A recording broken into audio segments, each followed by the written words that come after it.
Je m'appelle Bruno Charéron.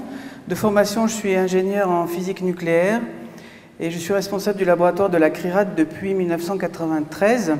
Alors d'abord, un petit mot sur ce qu'est la CRIRAD. Donc la CRIRAD est une association loi 1901.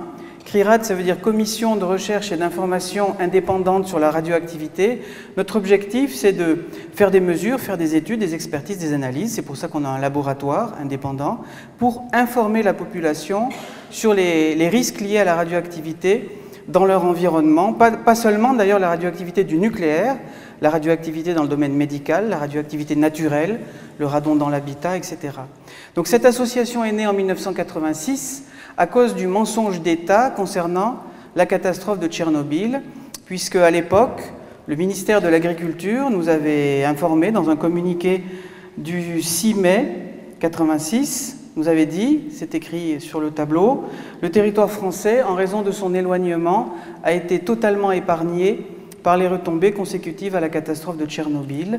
Évidemment, ça c'était un véritable mensonge, puisque non seulement le territoire français n'a pas été épargné, mais les retombées d'iode-131, de césium-137, en particulier dans un large tiers est de la France, de la Corse à l'Alsace, ont induit des doses sur certains groupes de population, en particulier les jeunes enfants, qui dans beaucoup de cas dépassaient les limites sanitaires, en particulier la dose liée à l'iode radioactif à la thyroïde.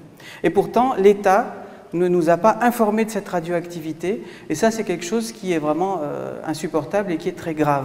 C'est pour ça qu'un groupe de citoyens a décidé de mettre en place un laboratoire indépendant, considérant qu'on ne pouvait pas faire confiance aux services de l'État et évidemment aux industriels qui sont à l'origine de ces pollutions.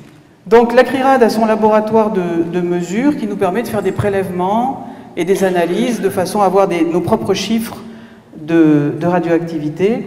Cette carte vous montre justement les retombées de Tchernobyl en France. C'est la concentration en césium-137 en becquerel par mètre carré.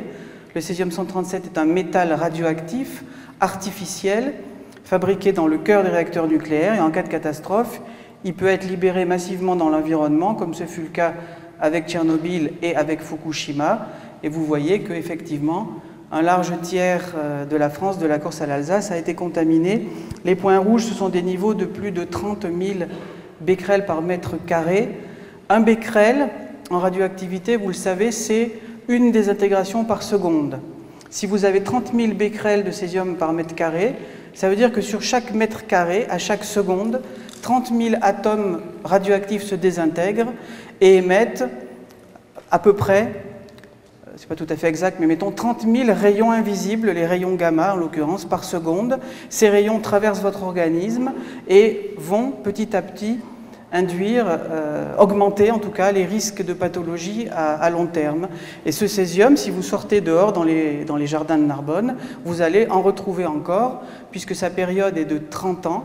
Ça veut dire qu'il faut 30 ans pour que cette radioactivité soit divisée par 2 et 300 ans pour qu'elle soit divisée par 1000.